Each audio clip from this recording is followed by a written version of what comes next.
الحمد لله رب العالمين والصلاة والسلام على سيد الأنبياء والمرسلين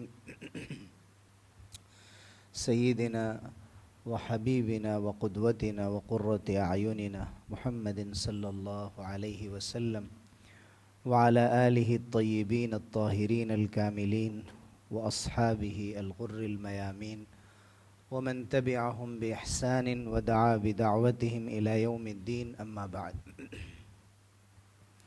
فأعوذ بالله من الشيطان الرجيم بسم الله الرحمن الرحيم إن الذين قالوا ربنا الله ثم استقاموا تتنزل عليهم الملائكة ألا تخافوا ولا تحزنوا وأبشروا بالجنة التي كنتم توعدون نحن أولياؤكم في الحياة الدنيا وفي الآخرة وَلَكُمْ فِيهَا مَا تَشْتَهِي أَنفُسُكُمْ وَلَكُمْ فِيهَا مَا تَدَّعُونَ نُزُلًا مِّن غَفُورٍ رَحِيمٍ۔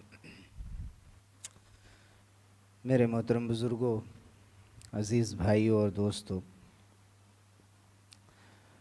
اللہ تعالیٰ کا خاص فضل و احسان ہے کہ ابھی ہم 28ویں رمضان میں ہیں اور 28واں روزہ آج ہم نے رکھا ہے۔ ابتدا جب رمضان کی ہوتی ہے تو ایسا لگتا ہے کہ ابھی بہت لمبا سفر ہے، بہت دور جانا ہے، لیکن پھر چند دنوں کے بعد جیسے خوشیوں کے دن ہوتے ہیں جو بہت تیزی سے گزر جاتے ہیں، ویسے ہی رمضان کے دن ہوتے ہیں۔ قرآن مجید میں فرمایا گیا ایام معدودات، یہ گنتی کے چند دن، اور واقعی یہ گنتی کے چند دن ہیں۔ 29 یا 30 دن ہماری سال کی جو پوری زندگی ہے اس کے مقابلے میں بہت تھوڑا سا عرصہ ہے۔ اس کا مقصد صرف گنتی کے چند دنوں میں تقوی اختیار کرنا نہیں ہے، اس لیے کہ جہاں یہ فرمایا گیا کہ یا ایھا الذین آمنوا کتب علیکم الصیام کما کتب علی الذین من قبلکم لعلکم تتقون ایاما معدودات، تو لعلکم تتقون کا تعلق پوری زندگی سے۔ کوئی اگر ملا کر پڑھے، اگر ٹرانسلیشن آپ دیکھیں لعلکم تتقون ایاما معدودات، تاکہ گنتی کے چند دن تم تقوی اختیار کر لو، تو یہ مقصد نہیں ہے۔ لیکن شاید ہم لوگ اسی طرح سے قرآن پڑھتے ہیں، لعلکم تتقون پر بات ختم ہو گئی، ایام معدودات کا تعلق روزوں سے ہے کہ روزے گنتی کے چند دنوں کے لیے ہیں، لیکن اس کا جو آؤٹ کم ہے، اس کا رزلٹ ہے، اس کا ثمرہ ہے، نتیجہ ہے، وہ پوری زندگی کے لیے، تاکہ تم متقی بن جاؤ، اہل تقوی میں شامل ہو جاؤ، تمہاری اصلاح ہو جائے، تمہارا تزکیہ ہو جائے، تمہاری زندگی میں تبدیلی آ جائے۔ یعنی روزے انسان کو بہت سی چیزوں پر آمادہ کرتے ہیں اور سوچنے پر مجبور کرتے ہیں کہ آخر اللہ تعالیٰ نے یہ عبادت کیوں رکھی ہے۔ ایک تو آج کے بہت سارے لوگ ہیں جو اس کا صرف جسمانی فائدہ دیکھتے ہیں کہ روزہ رکھنے کی بنیاد پر تھوڑا سا وزن کم ہو جائے گا، جس کے لیے لوگ بہت پریشان رہتے ہیں اور آسانی سے کم نہیں ہوتا۔ الحمدللہ یہ فائدہ بھی حاصل ہو سکتا ہے اگر صحیح ڈسپلن افطار میں اور سحری وغیرہ میں رہے، لیکن وہ فائدہ بھی خاطر خواہ نہیں ہو پاتا ہے، اس لیے کہ ہم الحمدللہ کوئی کمی نہیں ہونے دیتے۔ جو 3 وقت میں عام دنوں میں انسان کا معمول رہتا ہے تو رمضان میں بھی ہے۔ رمضان کو ایک فوڈ فیسٹیول کے طور پر دیکھا جانے لگا، اس سے شریعت نے منع نہیں کیا ہے، بلکہ ہم نے ابھی حضرت مولانا اشرف علی تھانوی رحمۃ اللہ علیہ جو بڑے بزرگ ہیں، ان کا ایک قول پڑھا کہ انہوں نے لکھا کہ رمضان میں کھانا بھی مطلوب ہے اور بہتر ہے، اس لیے کہ انسان کو عبادت کرنی ہے، الگ الگ انسان کی ہمت ہوتی ہے، صلاحیت ہوتی ہے، تو اگر وہ صحیح طور پر غذا نہ لے تو دیر تک کھڑے ہو کر اس کے لیے عبادت کرنا، آسانی کے ساتھ روزہ رکھنا ہو سکتا ہے بعض لوگوں کے لیے دشوار ہو جائے، تو اپنے اپنے مزاج، اپنی طبیعت کے مطابق اس کی اجازت رکھی گئی ہے اور اسے خوشی کا موقع بتایا گیا۔ یعنی افطار کا وقت ایک ایسا وقت ہے کہ مومن کو یا روزے دار کو جو دو موقع سے خوشی ہوگی، ایک اس وقت جب وہ افطار کے وقت بیٹھتا ہے، اور ایک اس وقت جب کہ وہ اللہ رب العزت سے ملے گا. اذا لقی ربہ فرح، جب وہ اپنے رب سے ملے گا تو اس وقت بھی خوش ہوگا. لیکن روزہ ہمیں یہ سکھاتا ہے کہ برداشت کرنا ہے. غذا لینے کی اجازت ہے، اس کے لیے اوقات مقرر کیے گئے، لیکن عام دنوں میں جس طرح جب جی چاہیں ہم غذا استعمال کر سکتے ہیں، اس طرح سے ہمیں اجازت نہیں دی گئی، بلکہ صبر کرنے کا حکم دیا گیا. اور صبر تمام عبادتوں کی اور اخلاق کی روح ہے. اگر صبر پیدا ہو جائے تو ہماری زندگی میں ڈسپلن پیدا ہو جائے. صبر کا مطلب یہ نہیں ہوتا ہے کہ کسی کا انتقال ہو جائے اور اس پر رونے سے منع کر دیا گیا، کہ فطری طور پر جو رونا آ جاتا ہے یہ اور بات ہے. اللہ تعالیٰ نے ہر شخص کے دل میں رحم رکھا ہے، لیکن رونے پیٹنے سے منع کیا گیا، نوحہ اور ماتم کرنے سے منع کیا گیا. فرمایا گیا انما الصبر عند الصدمۃ الاولی، جیسے ہی پہلی مرتبہ مصیبت آئی اسی وقت صبر کرنا اور اپنے کو روکنا، اس لیے کہ پھر وقت گزرنے کے ساتھ تو صبر آ ہی جاتا. تو ایک صبر تو یہ ہے، لیکن اس سے بڑا صبر ہماری پوری زندگی کو گھیرے ہوئے ہے. انفرادی زندگی میں آپ دیکھیے یا جو ہماری اجتماعی زندگی ہے، ایک ساتھ ہم مل جل کر جو زندگی گزارتے ہیں، ان دونوں میں دیکھیں گے کہ سب سے زیادہ جو مشکل ہے، پریشانی ہے، وہ صبر کے سلسلے میں. صبر نہیں ہوتا ہم سے. وضو کے لیے ہم بیٹھتے ہیں تو صبر نہیں ہوتا کہ اطمینان سے آہستہ آہستہ سنتوں کی رعایت کرتے ہوئے ہم اپنا وضو مکمل کریں. بہت جلدی جلدی وضو سے فارغ ہو جاتے ہیں. پھر یہیں اعتدال اور ماڈریشن جو اسلام میں ہے وہ پہلو بھی اس میں آ جاتا ہے کہ پھر بعض لوگوں کے اندر وضو اچھے کرنے کا جذبہ پیدا ہوتا ہے تو وہ اتنی دیر کرتے ہیں کہ پھر پیچھے والا انتظار کرتا رہتا ہے اور ان کو وسوسہ پیدا ہو جاتا ہے، بار بار وہ چہرہ دھوتے ہیں، بار بار ہاتھ دھوتے ہیں. یہ بھی غلط.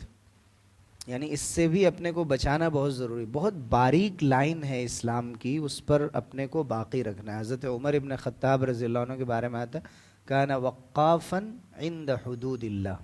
اللہ تعالیٰ نے جو باؤنڈری بنا دی ہے، جو حد قائم کر دی ہے، اس پر مضبوطی سے جمنے والے تھے. جب حضور صلی اللہ علیہ وسلم کی سنت یہ کہ 3 مرتبہ سے زیادہ نہیں دھونا، تو پھر ہمارے آپ کے چاہنے سے نہیں ہوگا. حضور صلی اللہ علیہ وسلم نے ایک طریقہ بتا دیا. اس کا تعلق عبادت سے بھی ہو گیا، اس کا تعلق اخلاق سے بھی ہو گیا، اس کا تعلق پانی کی حفاظت سے بھی ہو گیا، اس کا تعلق وقت کی حفاظت سے بھی ہو گیا، اس کا تعلق رسول اللہ سے محبت سے بھی ہو گیا، اطاعت سے بھی ہو گیا، اتباع سے بھی ہو گیا. تو ایک وضو اگر ہم صحیح طریقے سے کرتے ہیں تو ان میں ہم تمام پہلوؤں کو جمع کر لیتے ہیں، جس میں نہ صرف عبادت بلکہ اخلاق ہے، اور اخلاق بھی کئی طرح کے ہیں. اور سب سے بڑھ کر رسول اللہ صلی اللہ علیہ وسلم سے محبت کا تقاضا ہے. یہ ساری چیزیں اس کے اندر جمع ہو جاتی ہیں. ایسے ہی صبر کا امتحان ہوتا ہے جب ہم صف میں کھڑے ہوتے ہیں. صفوں میں آپ دیکھیے مسجدوں میں، یہ ہم لوگوں کی عام مشکلات ہیں جن کو ایڈریس کرنا ضروری ہے، جو ہر شخص فیس کر رہا ہے. اور اگر کوئی چاہتا ہے کہ صف میں جگہ خالی رہ گئی ہے اور کسی کو اپنے ساتھ لے آئے، تو فرمایا حضور صلی اللہ علیہ وسلم نے کہ لینوا فی ایدی اخوانکم، اپنے بھائی کے ہاتھ میں تم نرم ہو جاؤ. یعنی اگر وہ صف برابر کرنے کے لیے تمہیں ملا رہا ہے، قریب کر رہا ہے، اس کی نماز ابھی شروع نہیں ہوئی ہے تو وہ تمہیں ملا رہا ہے یا صف میں آگے بڑھا لے رہا ہے تو نرم پڑ جاؤ. لیکن ہم نے دیکھا بہت سے لوگ بالکل ٹائٹ ہو جاتے ہیں کہ نہیں، اس لیے کہ صبر نہیں ہے، برداشت نہیں. ہم آپ کی بات کیوں سنیں؟ ہم کسی کی نہیں سنتے. تو یہ نماز اخلاق پیدا کرنے کے لیے، نماز انسان کو ڈاؤن ٹو ارتھ کرنے کے لیے ہے، خاکسار بنانے کے لیے، اس کے مزاج میں، اس کے دماغ میں جھکاؤ پیدا کرنے کے لیے، اس کو ایروگینٹ بنانے کے لیے نہیں ہے، اس کے اندر انانیت اور غرور اور تکبر پیدا کرنے کے لیے نہیں ہے. وہ گناہ اس عبادت سے بہتر ہے کہ جو گناہ انسان کے اندر جھکاؤ پیدا کر کے توبے کی طرف مائل کر دے، اس عبادت کے مقابلے میں جو انسان کے اندر غرور پیدا کر دے کہ دھیان ہی نہیں ہے. ہم تو بہت نمازی ہیں، ہم نے تو اتنے قرآن پڑھے ہیں اور ہم تو اتنے صدقے کرتے ہیں، اس لیے ہم کسی کو بھی کچھ بھی کہہ سکتے ہیں اور ہم کسی کی بات نہیں مان سکتے. یہ بات ماننے کا مسئلہ نہیں. وہ امرہم شورا بینہم، مسلمانوں کے جو آپس کے معاملات ہوتے ہیں مشورے سے طے ہوتے ہیں. کسی انسان کو اللہ تعالیٰ نے کچھ عقل دی ہے، کسی کو کچھ سمجھ دی ہے، کسی کو کوئی اور آئیڈیا دیا ہے، وہ سب چیزیں جب ملتی ہیں تو ہمارے اندر ایک طاقت آتی ہے، ایک اسٹرینتھ آتا ہے، اور اس کے ذریعے سے ہمارے اندر اللہ رب العزت کی جانب سے ترقی ہوتی ہے، عروج ہوتا ہے. تو صبر کا امتحان نمازوں میں ہوتا ہے. صبر کا امتحان ہماری سوسائٹی میں عام جگہوں پر آپ دیکھ لیجئے، سگنل پہ، ٹریفک پہ، گاڑی پارک کرتے ہوئے، ہوٹلوں میں، کہیں پر اگر شادی خانوں میں آپ دیکھیے. ابھی عید کے بعد کوئی عید ملاپ ہو جائے، آپ دیکھیں وہ سب ہم لوگ بھول جاتے ہیں. ہمیں پہلے جانا ہے، آگے بڑھنا ہے. ٹھیک ہے، انسان اپنا وقت بچانا چاہتا ہے، لیکن اگر اس کی وجہ سے کسی کو دھکے دینے پڑ رہے ہیں اور کسی کا حق ضائع ہو رہا ہے، وہ ہم سے آگے تھا، ہمیں کیوں مینٹین کرنا چاہیے تھا، کہیں اس کی ضرورت تھی. یہ سب دین کا حصہ ہے. ہمارے اخلاق سے انڈونیشیا میں، ملیشیا میں، فلپین میں، یہاں سب اخلاق کی بنیاد پر لوگ اسلام لائے. جو تاجر آتے تھے، وہ جو اپنا مال بیچتے تھے، جو امانت انہوں نے دکھائی، جو انہوں نے صبر دکھایا، جو پروفٹ بہت مناسب مقدار میں لیتے تھے اور غریبوں کی رعایت کرتے تھے، یہ وہ جو چیزیں ہوتی تھیں، پوری کی پوری قوم کو اس بات کی ہدایت ہو گئی کہ نہیں، یہ مسلمان ہیں اور مسلمان ایسے ہوتے. تو ہمیں روزے سے جو ہم نے صبر سیکھا ہے، اور صبر کے ساتھ دوسری چیز ہے ڈسپلن، سیلف ڈسپلن، یا قرآن کی اصطلاح میں اگر اسے کہا جائے یا حدیث کی اصطلاح میں تو استقامت ہے. اس پر اپنے کو باقی رکھنا ہے کہ انسان پنکچول بن جائے اپنی زندگی کے اندر. اس کے لیے بہت ہی جامع لفظ ہے. آپ جانتے ہیں کہ قرآن میں اگر کوئی لفظ استعمال ہوتا ہے تو وہ اتنا جامع ہوتا ہے کہ ٹرانسلیشن کی وجہ سے ایسا لگنے لگتا ہے، جو لوگ بھی سنتے ہیں ترجمے، کہ یہ تو کامن بات ہے، یہ تو کوئی خاص بات نہیں ہوئی. لیکن ہم کریں تو کیا کریں؟ اللہ کے کلام کو ہم کیسے پہنچائیں؟ اگر عربی زبان ہم جانیں اور عربی زبان بہت اچھی والی آتی ہو، تب جا کر تھوڑی سی معنویت اس کی اجاگر ہو پاتی ہے، اور انسان کا دل خوش ہو جاتا ہے کہ کیا بات کہہ دی گئی، صرف ایک لفظ کے اندر اتنی زیادہ باتیں جمع کر دی گئیں. یہ اللہ کا کلام ہے. اس کے کہا جاتا ہے کلام الملوکی ملوک الکلام، جو بادشاہوں کا کلام رہتا ہے وہ کلاموں کا بادشاہ رہتا ہے، اور وہ بھی شہنشاہ کی بات، تو وہ بات کتنی قیمتی، کتنی اونچی اور کتنی اعلیٰ ہوگی.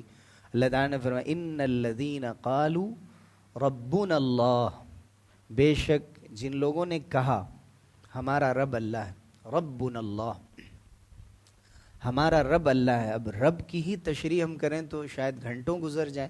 رب کتنا بڑا لفظ ہے. وہ جو انسان کو وجود بخشتا ہے، جو انسان کی تربیت کرتا ہے، نشو و نما عطا کرتا ہے، اور نشو و نما عطا کرنے کے لیے، انسان کے بڑھنے کے لیے اور عمر میں آگے بڑھنے کے لیے اس کو غذا کی ضرورت ہے، صحیح ہوا پانی کی ضرورت ہے، اس کو نگہداشت کی ضرورت ہے، کسی دیکھ ریکھ کرنے والے کی ضرورت ہے، اور پھر بیماریوں سے حفاظت ہے، اور ایسی غذاؤں سے حفاظت ہے، اور غلط ہاتھوں سے حفاظت ہے. ان تمام چیزوں سے اللہ تعالیٰ اٹھا کر اوپر لاتا ہے. اس زمانے سے ہم نکل کر آتے ہیں جو سب سے زیادہ کمزوری کا زمانہ ہوتا ہے. یعنی بچے کو کیا خبر ہے؟ حضرت موسیٰ علیہ السلام فرعون کے ہاتھ میں گئے تھے، اگر اللہ کی حفاظت نہ ہوتی تو یاور بیگ صاحب یہیں فرمایا کرتے تھے اکثر کہ اگر وہ صرف یوں ہاتھ سے گرا دیتا، کسی کو پتہ بھی نہیں چلتا، وہ ختم ہو جاتے. لیکن اللہ تعالیٰ نے انتظام کیا تھا کہ نہیں، آپ کو باکس میں ڈالنا ہے اور اس کو وہیں جا کر رکنا ہے اور اس سے لینا ہے، اور خود گھر کے لوگ سمجھائیں گے کہ نہیں یہ تمہارے لیے بہتر ہے، اور پھر اس کا مزاج بدلے گا، اور پھر وہی شخص بڑا ہو کر اس کے خلاف آ کر کھڑا ہوگا اور اس کو دعوت دے گا، اس کو چیلنج کرے گا. اس کو معلوم بھی نہیں، اگر اس کو معلوم ہوتا تو وہ کچھ بھی کر سکتا تھا. تو اللہ تعالیٰ وہ رب ہے. اسی لیے حضرت موسیٰ علیہ السلام جب فرعون کے پاس گئے تھے تو کہا تھا کہ رب العالمین. تو فرعون کو حیرت ہوئی کہ یہ رب العالمین کیا ہے؟ میں کہتا ہوں انا ربکم الاعلی، میں تمہارا سب سے بڑا رب ہوں، تو یہ رب العالمین کیا ہے؟ تو حضرت موسیٰ علیہ السلام نے فرمایا کہ رب السماوات والارض وما بینہما ان کنتم موقنین. آسمانوں اور زمینوں کا رب ہے اور جو کچھ ان کے درمیان ہے سب کا رب ہے، سب کا مالک. لیکن شرط یہ ہے کہ اگر تمہارے اندر یقین. لیکن فرعون نے الجھانے کی کوشش کی تو حضرت موسیٰ علیہ الصلوۃ والسلام نے اس کی بات کا کوئی جواب نہیں دیا. قال لمن حوله الا تستمعون، سامنے والوں سے کہا کہ سن نہیں رہے ہو یہ کیا کہہ رہے ہیں؟ حضرت موسیٰ نے فرمایا ربکم ورب آبائکم الاولین. رب العالمین کا مطلب ہے کہ وہ تمہارا بھی خالق ہے اور جتنے تمہارے اجداد آبا و اجداد گزرے ہیں، پہلے جتنے لوگ گزرے، سب کا رب ہے. پھر کچھ کہا فرعون نے تو پھر کہا رب المشرق والمغرب وما بینہما ان کنتم تعقلون، کہ مشرق اور مغرب اس کے درمیان جو کچھ بھی ہے تمام جہتوں میں سب کا رب ہے، لیکن شرط یہ ہے کہ تمہیں سمجھ آتی ہو. فرعون غصے میں آ گیا اور اس نے پھر آگے کہا کہ ہم تمہیں سزا دیں گے اور جیل کر دیں گے وغیرہ. لیکن حضرت موسیٰ علیہ السلام نے اس کی بیجا باتوں کا کوئی جواب نہیں دیا، وہ رب العالمین کا تعارف کراتے رہے. تو اللہ رب العزت کو اگر یاد رکھا جائے اور یہ سمجھا جائے کہ ہم جب رب العالمین کہتے ہیں سورہ فاتحہ میں، یا یہاں جب ہم کہتے ہیں ربنا اللہ، ہمارا رب اللہ ہے، ہمارا مالک اللہ ہے. آج ہماری جو بھی عمر ہے اور جن حالات سے بھی ہم ابھر کر آئے ہیں، جو ہمارا ماضی ہے، جو خاندان ہے، جو ہمارا وطن ہے، جس طرح کے ماحول میں ہم نے پرورش پائی ہے، جو تعلیم ہم نے حاصل کی تھی، جس قسم کی تربیت ملی تھی، اور کیسے کیسے مسائل سے الجھ کر آئے ہیں، اللہ کے علاوہ کسی کو نہیں معلوم میرے گھر میں کیا حادثات ہوئے، کیا خوشیاں آئیں. ان تمام چیزوں کے بیچ میں انسان زندہ ہے، اور زندہ ہے حوصلے کے ساتھ زندہ ہے، امیدوں کے ساتھ زندہ ہے، اللہ سے آسرے کے ساتھ زندہ ہے. اپنی ذاتی زندگی میں تو ہے ہی، لیکن آس پاس کو اگر دیکھے اور آگے جائے، امت کے مسائل دیکھے اور بڑے کینوس میں اگر اس کو دیکھے تو انسان کے حوصلے ٹوٹ جاتے ہیں. دعا کرتے ہوئے بھی وہ سوچنے لگتا ہے پتہ نہیں قبول ہوگی یا نہیں ہوگی، کیا ہوگا. لیکن اللہ رب العزت نے وعدہ فرمایا ہے کہ ہماری طرف سے وقت لگتا ہے، لیکن لکل شیء عنده اجل مسمى، ہر چیز کے لیے اس کے پاس ایک وقت طے ہے، اس مقررہ وقت پر وہ ہوتا ہے. تو ربنا اللہ کہتے ہوئے پھر استقامت اختیار کر، ثم استقاموا، پھر جن لوگوں نے استقامت اختیار کر لیا. اور استقامت کے معنی کیا ہوتے ہیں کہ ایک بار ہم جب لا الہ الا اللہ محمد الرسول اللہ پر قائم ہو گئے اور روزے نے اور رمضان اور تراویح اور تہجد نے ہماری تربیت کر دی اور ہمارے دلوں کو پاک کر دیا، تو اس کے بعد پھر ہم اسی ایمان پر قائم رہیں گے. سب سے اعلیٰ درجہ تو یہ ہے کہ ایمان کا ذرہ برابر بھی متاثر نہ ہونے پائے، توحید کے معاملے میں ذرہ برابر بھی کوئی سمجھوتا نہ ہو، کسی قسم کا شرک ہمارے اعمال میں شامل نہ ہونے پائے. خدا نخواستہ ہم ارتداد میں نہ پڑ جائیں. جو آج کل آپ دیکھتے ہیں کہ بہت سے غیر مسلم مرد غیر مسلم بچیوں سے شادی کرنے کے بہانے انہیں اسلام سے ہٹانے کی کوشش کرتے ہیں، اور مندروں میں ان کی شادیاں ہو رہی ہیں، اور دھیرے دھیرے معلوم نہیں ان میں سے بہت سے اسلام کو ہی چھوڑ دیتی ہیں، اور بہت سے ایسے ہیں جو مسلمان تو ہیں لیکن ہندو طور طریقے کے مطابق عمل کرنے لگتی ہیں. ہمارے ملک میں یہ چیزیں عام ہوتی جا رہی ہیں. یعنی حضرت ابراہیم علیہ السلام نے جو دعا فرمائی تھی، وَإِذْ قَالَ إِبْرَاهِيمُ رَبِّ اجْعَلْ هَذَا الْبَلَدَ آمِنًا وَاجْنُبْنِي وَبَنِيَّ أَن نَّعْبُدَ الْأَصْنَامَ، کہ اس شہر کو پرامن بنا، مجھے اور میرے بال بچوں کو بتوں کی عبادت سے بچا. حیرت ہوتی ہے کہ بسا اوقات لگتا ہے کہ انبیاء اپنے بچوں کے لیے یہ دعا مانگتے تھے کہ بتوں کی عبادت سے بچا. بتوں کی عبادت کا وہاں کیا تصور ہے؟ ہم لوگ اپنے بچوں کے بارے میں بالکل بے فکر رہتے ہیں، دھیان ہی نہیں جاتا ہے کبھی کہ ہمارے گھر میں کچھ بھی بگاڑ آ جائے، کوئی بھی گناہ ہو جائے، لیکن کوئی دیوی دیوتاؤں کی پوجا کرنے لگے گا یا کوئی ہاتھ جوڑنے لگے گا اللہ کے علاوہ، یا کوئی سجدہ، یہ تو تصور نہیں کر سکتے. لیکن ہم دیکھ رہے ہیں اپنی نگاہوں کے سامنے جن گھروں کے اندر نمازی حضرات موجود ہیں، تہجد پڑھنے والے موجود ہیں، اس کے باوجود بھی ان کے بچے، ان کی بچیاں آسانی کے ساتھ کہتے نہیں مجھے وہاں کرنا ہے شادی. اور یہ ایمان وغیرہ کی بات مت کیجیے، یہ پرانی باتیں ہو گئی. یہ اسٹیٹمنٹ آج دینے لگے ہیں بچے، مسلم گھرانوں کے بچے. آپ سوچئے کہ یہ بتوں کی عبادت کا مسئلہ صرف یہ نہیں ہے کہ سامنے مورتی رکھ کے اس کو پوجا جائے. یہ بات بہت آگے تک جاتی ہے. شرکیہ کلمات، نمو نمسکار وغیرہ کے جو الفاظ ہیں، یا سوریہ نمسکار ہے، یا جو لوگ یوگا کرتے ہیں، مجھے تعجب ہوتا ہے کہ کیسے وہ اس کو ایکسرسائز کہتے ہیں. صرف وہ یوگ ایک عبادت کا حصہ ہے. ہم اس جماعت میں شامل ہو رہے ہیں کہ جہاں پر غیر اللہ کی عبادت ہو رہی ہے. کیا ہم مندر میں جائیں گے؟ لیکن نہیں، ہم ایکسرسائز کی نیت سے جاتے ہیں. وہ لوگ جب کچھ اور پڑھتے ہیں، سوریہ نمسکار کرتے ہیں، تو ہم وہاں پر الحمدللہ استغفر اللہ پڑھتے ہیں. بھئی آپ مسجد میں پڑھیے، گھر میں پڑھیے، چلتے پھرتے پڑھیے. آپ مندر کیوں جا رہے ہیں؟ آپ غیر مسلموں کے گیدرنگ میں کیوں شامل ہو رہے ہیں؟ ان کی تعداد کیوں بڑھا رہے ہیں؟ اور وہاں جہاں پر سورج کی پوجا کی جا رہی ہے، کوئی بھی دلیل دی جائے اس کی، واستو کے مطابق گھر بنانے شروع کر دیے گئے. ہمارے مسلم انجینئرز بنا رہے ہیں، اس کے مطابق نقشے بنا رہے ہیں. علاج ہو رہا ہے، ٹھیک ہے، آیوروید بھی ایک علاج ہے یقیناً، لیکن اس میں پھر یہ پرواہ نہ کرنا کہ کس کمپنی کا ہے اور کہاں سے یہ دوا آ رہی ہے، اس میں پتہ نہیں کیا ملایا گیا ہے. یہ چیزیں بہت سے حضرات ہلکے میں لے لیتے ہیں، اور ہم لوگ تو بدنام ہیں. ہمیں تو یہ کہہ دیا جاتا ہے کہ بھئی آپ لوگوں کا کام ہی یہی ہے دین کو تنگ کرنا، ہر جگہ یہ جائز نہیں، وہ جائز نہیں، یہ فتویٰ. تو ایسا ہے کہ ہم آپ سے پوچھتے ہی نہیں ہیں نا، آپ ہوتے کون ہیں؟ ہم نہیں پوچھتے آپ سے. مجھے ٹھیک لگ رہا ہے یہ، ہم یہ کرتے ہیں.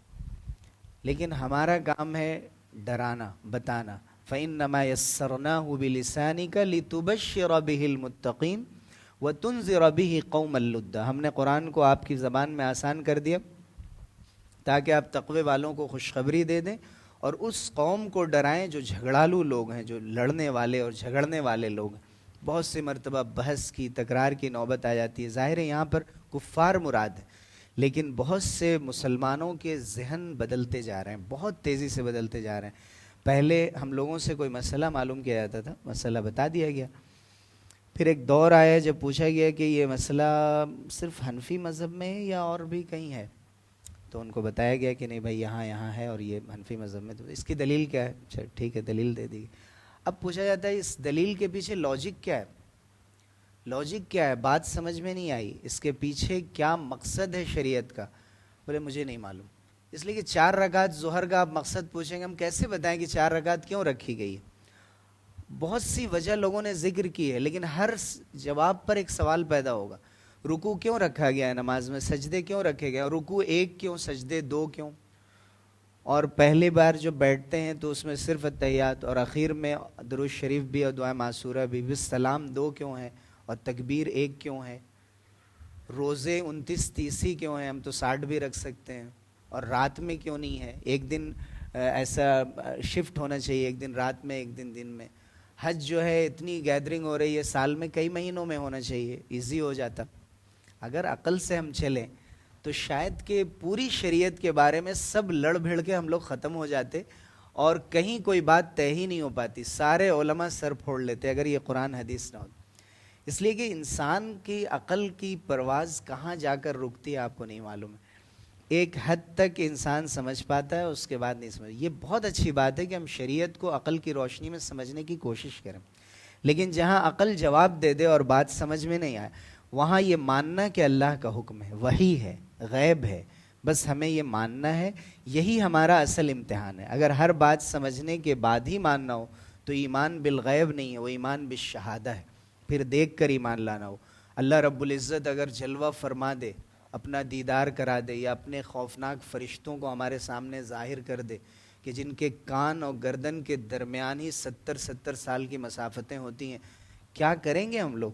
بھاگ کے سب قبر میں جا کر سو جائیں گے. یہ تو اللہ تعالیٰ نے ایسا انتظام کیا ہے کہ بڑی خوبصورتی کے ساتھ ہماری پوری عبادت ہوتی رہے، سارے کام ہوتے رہیں، اور انسان کو حد سے زیادہ ڈر بھی نہ ہو، حد سے زیادہ غم بھی نہ ہو، حد سے زیادہ وہ پریشانی کی کیفیت میں بھی نہ پڑ جائے. امید بھی ہے اللہ سے، آسرا بھی ہے، لو بھی لگا رہا ہے، تھوڑا خوف بھی ہے. ایک اچھی سی ٹھنڈی سی کیفیت اللہ تعالیٰ نے دل کو عطا کی ہے، تو انسان کو ایک امید بنتی ہے اور وہ پھر سے اللہ کی عبادت کی طرف لگتا ہے. انسان جب اللہ کی آیتیں سنتا ہے رونگٹے کھڑے ہو جاتے ہیں اس کے، جب قبر کے احوال، برزخ کے احوال، محشر کے احوال، اور جس وقت پل صراط سے گزرنا ہے، اور جب نامہ اعمال دیا جائے گا اور جب ہمارے اعمال وزن کیے جائیں گے، تو انسان کانپ جاتا ہے یہ سن کر جب ان مناظر کے بارے میں سنتا ہے اور دیکھتا ہے. لیکن جب اسے یہ معلوم ہوتا ہے کہ اللہ تعالیٰ ہر چیز پر قادر، اللہ تعالیٰ شرک کے علاوہ تمام گناہوں کو معاف کر سکتا ہے، تو پھر اس کے اندر ایک امید پیدا ہوتی. اسی لیے یہ فرمایا گیا کہ جو بات بھی معلوم ہو جائے اس پر استقامت رکھی جائے، پابندی کے ساتھ اس کام کو کیا جائے. کان رسول اللہ صلی اللہ علیہ وسلم اذا عمل عملا اثبتہ، رسول اللہ صلی اللہ علیہ وسلم جب کسی نفلی عمل کو شروع کرتے تھے تو پابندی سے اس کو کرتے تھے. آپ نے عبداللہ ابن عمرو بن العاص کو بلایا، کہا یا عبداللہ لا تکن مثل فلان کان یقوم اللیل فترک قیام اللیل، اے عبداللہ فلاں کی طرح مت ہو جانا کہ وہ تہجد پڑھتا تھا اور پھر اس نے تہجد چھوڑ دی، بلکہ پابندی سے پڑھتے رہنا، اس کا خیال کرتے. کان آل رسول اللہ صلی اللہ علیہ وسلم اذا عملوا عملا اثبتوه، رسول اللہ صلی اللہ علیہ وسلم کے آل و اولاد کے بارے میں بھی یہی بتایا گیا، یہی بات صحابہ کے بارے میں ذکر کی گئی کہ جب کسی نفلی عمل کو شروع کرتے تو پابندی سے اس کو کرتے رہتے تھے. جیسے ہم نے طے کیا کہ ہمیں انشاءاللہ مہینے میں اتنا صدقہ کرنا ہے، سال بھر ہمیں روزانہ چاشت کی نماز یا اشراق کی نماز پڑھنی ہے، اشراق پڑھ کے فجر میں نکلنا ہے، تہجد پڑھنی ہے، ہمیں جھوٹ نہیں بولنا ہے، ہمیں نگاہ سے غلط چیزیں جو حرام ہے وہ نہیں دیکھنی ہے، ہمیں حرام مال نہیں کھانا ہے، ہم جو ہے امانت میں کسی کی خیانت نہیں کریں گے، ہم کسی سے ناجائز مطالبہ نہیں کریں گے، کسی کے سامنے دستے سوال دراز نہیں کریں گے، کبھی کسی سے کچھ مانگیں گے نہیں اللہ کے علاوہ. یہ چیزیں بہت موٹی موٹی بہت بڑی چیزیں، شرک سے بدعت سے اپنے کو ہمیشہ بچائیں گے اور اس پر باقی رہیں گے، قائم رہیں گے. دنیا ادھر سے ادھر ہو جائے ہم ہرگز ہٹنے کو تیار نہیں ہوں گے. کہیں کوئی جھوٹی گواہی دینے کے لیے بلائے، کوئی بڑا آفر کرے، پیشکش کرے، کورٹ میں آئیے، پھر توبے کا دروازہ کھلا ہوا ہے، میں نہیں کر سکتا. اس لیے میں اللہ کے سامنے کیا منہ دکھاؤں گا؟ مجھے عشاء کی نماز میں جانا ہے، وہاں وطر پڑھیں گے اور وہاں وطر میں دعائے قنوت پڑھیں گے، اور اس قنوت میں ہم اعتراف کرتے ہیں کہ اے اللہ ہم صرف آپ ہی کے لیے جھک رہے ہیں، آپ ہی کی تعریف کر رہے ہیں، آپ ہی کی بات مانتے ہیں. کہاں ہم آپ کی بات مانتے ہیں؟ تو یہ استقامت ہے. اسی کو بتایا گیا الاستقامت عین الکرامہ، کہ استقامت کرامت سے بڑھ کر ہے. بزرگوں کی جو کرامتیں آپ نے سنی ہوں گی طرح طرح کی، اس میں سب سے بڑی کرامت حضرت مریم کی ہے کہ بے موسم کے پھل ان کے پاس آ جاتے تھے، حالانکہ وہ نبی نہیں تھی، عورت کو نبی نہیں بنایا گیا.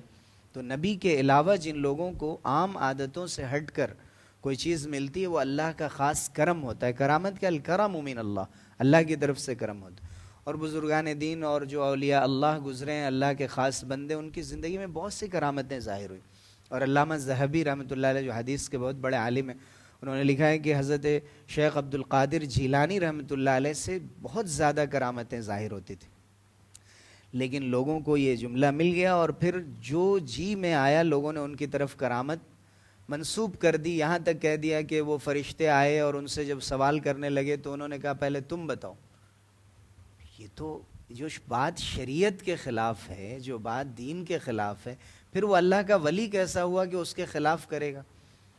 تو یہ ایسی کرامتیں ذکر کرنا بالکل ناجائز اور غلط ہے. اور ایسے لوگ اصل دین کو کھلواڑ بنا چکے ہیں اور دین میں اپنی باتیں داخل کرنا چاہتے ہیں، تو ان کو کوئی نہ کوئی دلیل چاہیے اور مجلس گرم کرنی رہتی ہے، لوگوں کو ذرا خوش رکھنا رہتا ہے، اور تاکہ ایسا لگے کہ سب بیڑا پار ہو جائے گا اور عبادت کی بھی کوئی ضرورت نہیں. تو یہ حضرت شیخ عبد القادر جیلانی بیٹھے ہوئے غوث پاک، غوث المدد کہہ دیا گیا، اور وہاں پیران پیر اور فلاں نام لے کر ہم کسی طرح سے گزر جائیں گے. تو یہ تو میں سمجھتا ہوں کہ یہ عقیدے سے زیادہ کاروبار کا مسئلہ ہے، اس لیے اس کو اتنا سیریس عقیدے کے اعتبار سے نہیں لینا چاہیے. بہت سے لوگوں نے اس کو کاروبار بنا لیا، ان کو اس کاروبار سے کیسے نکالا جائے اس کی فکر کرنی چاہیے. تو اللہ رب العزت نے استقامت کا حکم فرمایا، سب سے اعلیٰ درجہ کہ ایمان کسی حد سے جانے نہ پائے، ذہن میں انحراف پیدا ہونے نہ پائے، فکر میں کوئی غلط بات پیدا نہ ہونے پائے، جس کو الحاد کہا جاتا ہے، جس کو جزوی ارتداد کہا جاتا ہے، کہ پوری طرح تو دین سے ہم نہیں پھرے، لیکن دین کی بہت سی چیزوں کے بارے میں ہم کو شبہ ہو گیا کہ بھئی فرض نماز تو ٹھیک ہے، لیکن یہ سنت کہاں سے آ گئی، یا یہ اسلام میں یہ جہاد کیوں رکھ دیا گیا، یا یہ حجاب یہ کیوں ہے، یا اسی طرح سے ہمارے رسول اللہ صلی اللہ علیہ وسلم کی 11 شادیوں کے بارے میں خدا نخواستہ کوئی دل میں بات آ گئی، یا آپ صحابہ میں جو آپس میں کچھ اختلافات ہوئے تھے ان کے بارے میں کوئی بات آ گئی، یا قرآن مجید کے بارے میں، یا خود ابھی رمضان میں کئی ایسے واقعات اور لوگوں نے کئی ایسے سوالات کیے، اس سے اندازہ ہوا چونکہ ابھی یوٹیوبرس کا دور ہے تو سب لوگ اپنے اپنے جو پوڈ کاسٹ کرتے ہیں اس میں ہر طرح کی چیزیں آتی رہتی ہیں. شیعہ سنی علماء بھی ہیں, بعض بالکل ایتھیسٹ قسم کے لوگ ہیں, وہ بھی دین شریعت کا پرچار کر رہے ہیں. تو ہر آدمی اپنے اعتبار سے کہتا ہے کہ میری انڈرسٹینڈنگ یہ, میں ایسا سمجھ رہا ہوں, مجھے ایسا لگتا ہے کہ یہ ہونا چاہیے, اور اسلام کے نام سے وہ بات کہی جاتی ہے. اس لیے تربیت کی کمی ہوتی ہے کہ لوگ شبہ میں پڑ جاتے ہیں, ورنہ دینی تربیت ایسی ٹھوس بنیاد ہونی چاہیے کہ ہم کہیں سے بھی بات سن رہے ہیں فوراً سمجھ میں آ جائے کہ یہ بات غلط کی جا رہی ہے, بنیادی طور پہ اسلام کے جو مسلمہ اصول ہیں ان کے خلاف. تو بنیادی طور پہ ہمیں دین پر باقی رہنے میں ضروری ہے. بعض آج کل کے انٹلیکچوئلز جو گفتگو کرتے ہیں بڑی اچھی گفتگو ان کی, اس میں کوئی شک نہیں, شاید ہم لوگ اس اسٹینڈرڈ کی بات نہیں کر پاتے ہیں جو ٹھہراؤ ہے, جو لاجک ہے ان کی باتوں میں, اور اسی لیے لوگ زیادہ مائل ہوتے ہیں. لیکن اس کا جو کانٹینٹ ہوتا ہے, آدھے گھنٹے کی گفتگو میں 2-3 ایسی بڑی بڑی غلطیاں اس میں شامل ہو جاتی ہیں کہ کہنا پڑتا ہے کہ بھائی ایسے لوگوں کو آپ نہ سنیں. سود کے بارے میں, بینکنگ سسٹم کے بارے میں بعض ایسے مسائل بیان کر دیے جاتے ہیں کہ یہ جائز ہے, آپ استعمال کر سکتے ہیں. شریعت نے جس سود کو حرام قرار دیا ہے یہ وہ نہیں ہے. تو ایک طرف پورے عالم اسلام کے بڑے بڑے گریٹ اسکالرس ہیں جن کے متفق فتوے موجود ہیں, اور فتویٰ نام ہے شریعت کی روشنی میں دی ہوئی رائے کا, جس میں آپس میں اختلاف بھی ہوتا ہے, ایک ایڈوائز ہے وہ. لیکن ایک آدمی اس کے مقابلے میں کوئی بات کر رہا ہے. میں نے ابھی ایک بہت بڑے اسکالر کو, میں سو کالڈ اسکالر تو نہیں کہوں گا ان کو, لیکن لوگوں کے درمیان بہت مقبول ہیں, وہ سیروگیسی کے بارے میں بات کر رہے تھے, اور انہوں نے کہا کہ اس میں کوئی حرج نہیں ہے کہ کسی کا نطفہ لے کر اور کسی اور کے اس میں ڈال دیا جائے, اور یہ تو ایسے ہی ہے جیسے پچھلے زمانے میں عورتیں دودھ پلایا کرتی تھیں تو اس کی بھی اجرت اور اس کے کچھ پیسے لیا کرتی تھیں. تو ایسے ہی اگر کوئی اپنا رحم کوئی عورت کرائے پر دے دے اور اس میں غیر مرد کا نطفہ اس میں ڈال کر اس کی پرورش کی جائے, تو میرا خیال ہے کہ اس میں کوئی حرج نہیں. یہ خیال کہاں سے آیا؟ آپ سوچئے کہ یہ کتنی ناجائز بات ہے, یہ رشتوں کی بات ہے, ناجائز رشتوں کی بات ہے. ایک عام مسلمان کا ذہن فوراً جاتا ہے کہ اس کو ناجائز ہونا چاہیے. اگرچہ یہ بحث ابھی گرم ہے اور اس پر فقہی بحثیں ہو رہی ہیں اور کانفرنسیں ہو رہی ہیں, لیکن ایک آدمی بیٹھ کر آسانی سے لوگوں کے سوال کے جواب میں بحرین میں ایک مجلس میں کہہ رہے ہیں کہ میرے خیال سے کوئی حرج نہیں ہے اس میں, میرے خیال سے بینک کے انٹرسٹ میں کوئی حرج نہیں ہے, کر سکتے ہیں ایسا. تو ہوشیار خبردار ایسے لوگوں سے رہیں, چاہے وہ جتنے خوبصورت انداز سے بات کر رہے ہوں اور جتنی لاجک پیش کر رہے ہوں اور جتنی مرتب آرڈر میں بات کر رہے ہوں, لیکن اپنے آپ کو ایسے لوگوں سے بچانا چاہیے. یہ چیزیں ایمان کو افیکٹ کرتی ہیں. تو اس کے بعد نمبر آتا ہے کہ ایمان کے جو تقاضے ہیں, جتنی بھی عبادتیں ہیں, اخلاق ہیں, معاملات ہیں, معاملات میں ہم سے بہت زیادہ کمی کوتاہی ہو جاتی ہے, اس لیے کہ یہاں پر نفع عاجل ہے, فوری فائدہ ہو رہا ہوتا ہے. تو ہم بہت سی چیزوں میں پیسے لگاتے ہیں, انویسٹ کرتے ہیں, اب ہم کروڑوں روپے اس سے کما چکے ہیں, اور اچانک کسی عالم کا فتویٰ ہم نے سنا کہ یہ جائز نہیں ہے, یہ درست نہیں ہے, تو یہ خیال آتا ہے کہ کسی اور عالم سے ملیں کہ جس کے پاس جائز ہو, یا کسی ایسے مذہب سے معلوم کریں جہاں جائز ہو. لیکن یہ اتنا ڈوبنے تو نہیں دینا, کسی طرح بچانا, اور کہیں سے بھی اس کو بچا لے جاتے ہیں. یہ کمال ہے پوچھنے والوں کا, یہ کمال ہے کہ اس کو بچا لے جاتے ہیں, یہ ان کی ذہانت ہے.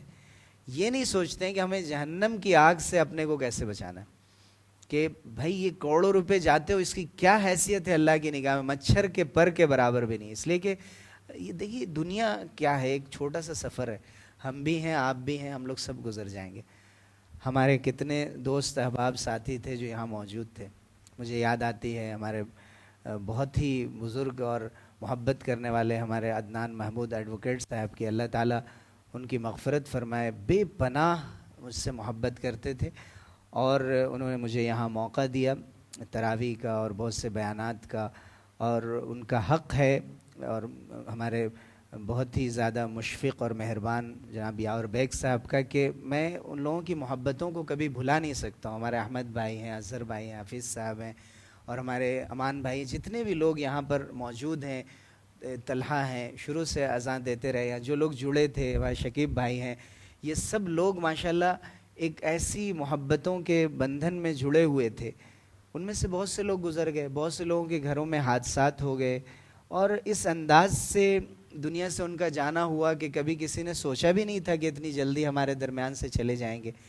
لیکن اللہ رب العزت کے فیصلے ہیں، کس کو کہاں رہنا ہے، کہاں جانا ہے، کب تک دنیا میں رہنا ہے، کام آنے والی جو چیزیں ہیں آخرت میں، یہی ہماری دلی محبت ہے، ہماری عبادتیں ہیں، ہمارا کمایا ہوا جائز مال ہے، صحیح جگہ پر خرچ کی ہوئی چیزیں ہیں۔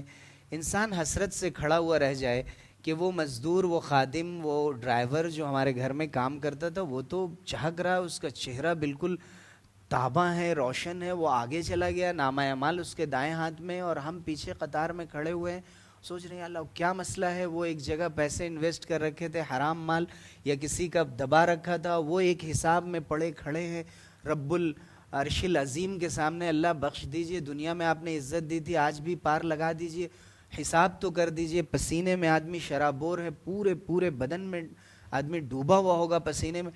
آپ سوچیے اس منظر کو، دور نہیں ہے، بالکل قریب ہے۔ حضور صلی اللہ علیہ وسلم نے فرمایا بعثت انا والساعہ کہاتین، میں اور قیامت بالکل ان دو انگلیوں کی طرح ہوں۔ حضور نے اس زمانے میں 1400-1500 سال پہلے فرمایا تھا، اس لیے کہ حضور صلی اللہ علیہ وسلم کے بعد اب کوئی نبی نہیں آئے گا، کوئی امت نہیں آئے گی، تو اب اس کے بعد قیامت ہی ہے، جب بھی آ جائے تو ہمیں اپنی، اور جس کی موت آ جائے اس کی قیامت آ گئی۔ تو اللہ تعالیٰ نے جو استقامت کا حکم فرمایا، سفیان بن عبداللہ ثقفی نے بھی حضور صلی اللہ علیہ وسلم سے پوچھا، بس میں اپنی گفتگو ختم کروں گا، کہ اللہ کے رسول کوئی دین میں کوئی ایک بات کوئی بتا دیجئے کہ بس مجھے معلوم ہو جائے، اور پھر میں لا اسأل احدا غیرک او بعدک، آپ کے بعد یا آپ کے علاوہ پھر مجھے کسی سے کچھ پوچھنا نہ پڑے۔ تو حضور نے فرمایا قل آمنت باللہ ثم استقم، کہو کہ میں اللہ پر ایمان لایا اور پھر اس پر جم جاؤ، مضبوطی سے جم جاؤ، اور عزیمت پر جم جاؤ، رخصت پر نہیں۔ دیکھیے رخصتیں بہت زیادہ عام ہو گئی، میں نوجوانوں سے کہوں گا، اور اب مجھے کہنے کا حق ہے، پہلے میں اپنی عمر کے اعتبار سے ذرا احتیاط کرتے ہوئے گفتگو کرتا تھا، اور ذرا سا حجاب ہوتا ہے، لیکن اب آپ لوگ ہم سے عمر میں بہت چھوٹے ہیں، تو میں کہہ سکتا ہوں کہ بہت سی چیزیں ہیں جو ہم دیکھتے ہیں کہ لوگ کر رہے ہیں تو ہم کرنے لگتے ہیں۔ اس میں سے لباس بھی ہے، نماز کے لیے جب ہم آیا کریں تو جو مناسب لباس ہو اس لباس کا اہتمام کیا کریں۔ اب ٹوپی ہے، ادب ہے، رسول اللہ صلی اللہ علیہ وسلم نے اپنی پوری زندگی سر چھپانے کا اہتمام کیا، لوگوں نے اس کو عام کر، نہیں جائز ہے، جائز لیکن افضل کیا ہے؟ آپ ائمہ کو بغیر ٹوپی کے کیوں نہیں برداشت کرتے؟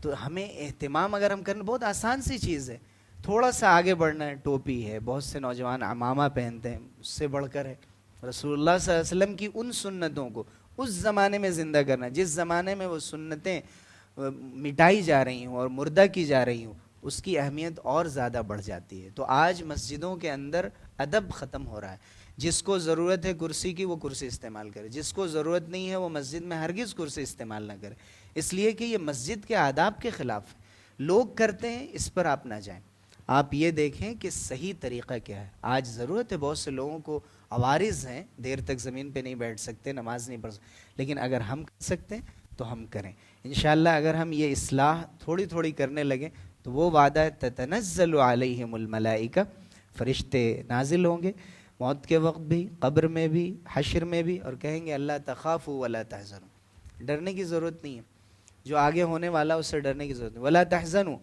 اور غم بھی مت کرنا، پیچھے یہ کر لیتے وہ کر لیتے، تم نے جو کر لیا اللہ کے فضل سے سب قبول ہو گیا۔ وَأَبْشِرُوا بِالْجَنَّةِ الَّتِي كُنْتُمْ تُوعَدُونَ، خوشخبری حاصل کرو اس جنت کی جس کا تم سے وعدہ کیا گیا ہے۔ پھر کہا گیا اللہ کی طرف سے نحن اولیاؤکم فی الحیات الدنیا وفی الآخرہ، ہم ہی تمہارے دوست تھے دنیا کی زندگی میں بھی آخرت میں بھی۔ وَلَكُمْ فِيهَا مَا تَشْتَهِي أَنفُسُكُمْ، اس جنت میں تمہارے لیے وہ سب کچھ ہے جو تم چاہتے تھے۔ بہت سی چیزیں دنیا میں چاہتے تھے، نہیں ہو سکا، چھوٹی چھوٹی چیزیں، کاش ایک آئی فون ہو جاتا ہمارے پاس، کاش وہ فلاں گاڑی ہو جاتی، کاش یہ کاش میں پوری زندگی ختم ہو گئی، لیکن وہ کاش کبھی مکمل نہیں ہوگا، وہ سب تمہارے لیے ہے۔ وَلَكُمْ فِيهَا مَا تَدَّعُونَ، جو چاہو پھر کہہ دو، دل میں خواہش ہوگی اور وہ چیز مل جائے گی، اور وہ دن دور نہیں ہے، وہ دن قریب ہے۔ نُزُلًا مِّن غَفُورٍ رَحِيمٍ، اور یہ مہمان نوازی ہوگی اس رب کی جانب سے جو معاف کرنے والا اور رحم کرنے والا، بھیک میں نہیں دیا جائے گا، کہا گیا نزلاً، مہمان نوازی ہوگی، اکرام ہوگا، سجا سنوار کر دیا جائے گا۔ اور اگر یہ جذبہ ہم دیکھنا چاہتے ہیں یا سمجھنا چاہتے ہیں تو صحابہ کے دور میں جانے کی ضرورت نہیں ہے، ہم اپنے غزہ کے اور فلسطین کے بھائیوں کو دیکھ کے سیکھیں، ان کی کیسی استقامت، وہ کن حالات میں ہیں، اور کیسے وہ بم اور بارود کے درمیان کھڑے ہو کر اللہ کا نام لیتے ہیں. کسی نے آج تک کہا کہ حماس نے جو اقصی فلڈ کی کارروائی شروع کی تھی غلط کیا تھا, آج ہم سب کو مروا دیا. ہم لوگ رہتے تو شاید کہا کہ یہ کیا کر رہے ہیں, لیکن آج تک کسی کی زبان پر نہیں آیا, چونکہ وہ جان رہے ہیں کہ ان کی بقا کا صرف یہی ایک راستہ رہ گیا ہے, اور یہ راستہ اللہ نے ہمارے لیے فرض کر دیا ہے. پوری امت سو رہی ہے, سب کی طرف سے وہ فرض کفایہ ادا کر رہے ہیں. ہم 2 جملے کہہ کر دعا کر کے فارغ ہو جا رہے ہیں, زیادہ سے زیادہ مدد بھیج دے رہے ہیں, لیکن ہم نے کبھی ہمارے اندر یہ جذبہ پیدا نہیں ہو رہا ہے کہ اگر ضرورت پڑ گئی اور اللہ نے موقع دے دیا تو ہم بھی ان لوگوں کی صفوں میں شامل ہوں گے, اور اللہ تعالیٰ ہمیں ان لوگوں میں شامل فرمائے. کیسا جگرا ہے ان کا, کیسا دل ہے, کیسی بہادری و ہمت ہے. قربان جائیے ان لوگوں کے حوصلوں پر اور استقامت پر. پورا خاندان. ہم نے وائل بن دحدوح کے بارے میں لکھا تھا, جو الجزیرہ کے بہت بڑے صحافی اور اینکر رپورٹر تھے, ہیں ابھی بھی. پورا خاندان ان کا, یعنی والدہ گئیں, بیوی گئیں, بچے گئے, پوتے گئے, اور اس کے بعد وہ بندہ بہادری کے ساتھ کھڑا ہوا ہے. اللہ کی مرضی وہ ہم کہیں گے اپنی زبان سے جس سے اللہ راضی ہوتا ہے. ہرگز وہ بات اپنی زبان پہ نہیں لائیں. ہرگز یہ نہیں کہیں اللہ کی مدد کیوں نہیں آتی, اللہ کی مدد کیوں نہیں آتی. ایک بھی فلسطینی کی زبان سے یہ کیوں کا لفظ نہیں نکلتا, لیکن آج ہم ہندوستانی مسلمانوں کی زبان سے نکل. ہمارے ہی ساتھ ایسا کیوں ہوتا ہے, ہم ہی غلط پہ ہیں کیا؟ آخر اللہ تعالیٰ بھی کہاں ہے؟ نعوذ باللہ من ذالک. بہت سے مسلمان یہ کہہ رہے ہیں اللہ کی سنتیں ہیں, اللہ کی طرف سے وقت طے ہے, اللہ تعالیٰ دکھانا چاہ رہا ہے کہ ہمارے دیکھو ایسے بھی کچھ بندے ہوتے ہیں جو آج بھی بدر و احد اور حنین کی یاد تازہ کر دیں گے تمہارے لیے. آج بدر کی یاد 17 رمضان کو منائی جاتی ہے. یاد منائی جائے ان فلسطینیوں کی جنہوں نے بدر کو ہمارے سامنے دوبارہ زندہ کر کے دکھا دیا ہے, اور اللہ تعالیٰ ان کے حوصلوں کو بلند کرے, بہادری کے ساتھ ان کے ہاتھوں سے اسرائیلیوں کو ذلت و خواری سے شکست عطا فرمائے اور ان کو ناکام و نامراد کرے. اور وہ دن بہت قریب ہے. 80 سال سے زیادہ یہودیوں کی حکومت تاریخ میں کبھی نہیں رہی ہے, اور آج وہ 80 کی لعنت اور دہائی سے ڈر رہے ہیں اور پناہ مانگ رہے ہیں. اور وہ تو شکست کھا چکے ہیں, لیکن اب نہتے لوگوں پر بمباری کر کے تباہ کرنے لگیں تو اس کا کوئی ذمہ دار نہیں ہے. لیکن سامنے جو مقابلہ ہے, انہوں نے جو اپنے دیسی ساختہ راکٹس سے جیسے ان سے مقابلہ کیا, انہوں نے دکھا دیا ہے کہ فرشتے آج بھی اتر رہے ہیں. فضائے بدر پیدا کر, فرشتے تیری نصرت کو اتر سکتے ہیں گردوں سے, یعنی آسمان سے. قطار اندر قطار ابھی فوج در فوج فرشتے اترتے ہیں, لیلۃ القدر میں اترتے ہیں. فرشتوں کے وجود کو اور ان کی حاضری کو ہم محسوس کریں, تقدس کو, احترام کو, اور اپنے کو گناہوں سے بچانے کا فیصلہ کریں. ڈر جائے کہ یہ لکھ رہے ہیں, اچھی باتیں لے جائیں, ان کو ہم نہ لکھنے دیں کچھ, اور سرخرو ہو کر کامیابی کے ساتھ اللہ کے سامنے حاضر ہوں. یہی وہ جذبات ہیں جن کے ساتھ ہمیں اپنا اعتکاف مکمل کرنا ہے. ہم آپ سے دعاؤں کی درخواست کرتے ہیں, آپ اعتکاف میں دعا کریں, اللہ تعالیٰ سب کے اعتکاف کو, روزوں کو قبول فرمائے. مختصر سی دعا کر لیں, اس کے بعد انشاءاللہ. آمین. وآخر دعوانا اللهم انت السلام ومنك السلام وتباركت ربنا وتعاليت يا ذا الجلال والإكرام يا حي يا قيوم برحمتك نستغيث اصلح لنا شأننا كله ولا تكلنا إلى أنفسنا طرفة عين. اللهم صل على سيدنا ونبينا محمد وبارك وسلم. ربنا آتنا في الدنيا حسنة وفي الآخرة حسنة وقنا عذاب النار وقنا عذاب النار وقنا عذاب النار. اللهم إنك عفو كريم تحب العفو فاعف عنا تحب العفو فاعف عنا یا کریم. اے اللہ, مولا کائنات, رب السماوات والارض, رب المشرق والمغرب, رب العالمین, اے اللہ ہمارے پاس کیا ہے؟ کچھ بھی نہیں ہے اللہ. اے اللہ ہم خالی ہاتھ, خالی جیب و دامن, نہ ہماری عبادتیں صحیح, نہ ہمارے کام صحیح, نہ اخلاق صحیح, نہ اتوار صحیح. اے اللہ غفلت میں ہماری زندگی گزر رہی. اے اللہ ہم صرف باتیں کر رہے ہیں, اے اللہ عمل سے بہت دور ہے. اے اللہ ہماری زندگی کی ایسی اصلاح فرما دے کہ پھر ہم سے کوئی خرابی نہ اپنے آپ کو پہنچے نہ دوسروں کو پہنچے. اے اللہ شرک سے ہمیشہ ہماری حفاظت فرما دیجیے. اللہ بدعتوں سے حفاظت فرما دیجیے, اس کی نفرت دلوں کے اندر پیدا کر دیجیے. اے اللہ گناہوں سے پاک کر دیجیے. ہمارے درمیان اور گناہوں کے درمیان ایسی ہی دوری کر دیجیے جیسے مشرق اور مغرب کے درمیان دوری. اے اللہ پانی سے اور برف سے اور اولے سے ہمارے گناہوں کو دھو دیجیے۔ اے اللہ ہمیں صاف شفاف اور پاک اور پاکیزہ بنا دیجیے۔ اے اللہ ہمارے دلوں کے گناہوں سے ہمیں بچا لیجیے۔ اللہ خیالات کو پاکیزہ کر دیجیے، ہمارے دھیان اچھے کر دیجیے۔ اے اللہ ہماری عزت کی عفت کی حفاظت فرما دیجیے، حیا اور شرم پر باقی رہنے کی توفیق دے دیجیے۔ اے اللہ نگاہوں کی گناہوں سے ہماری حفاظت فرما دیجیے۔ اللہ موبائل کی گناہوں سے حفاظت فرما دیجیے۔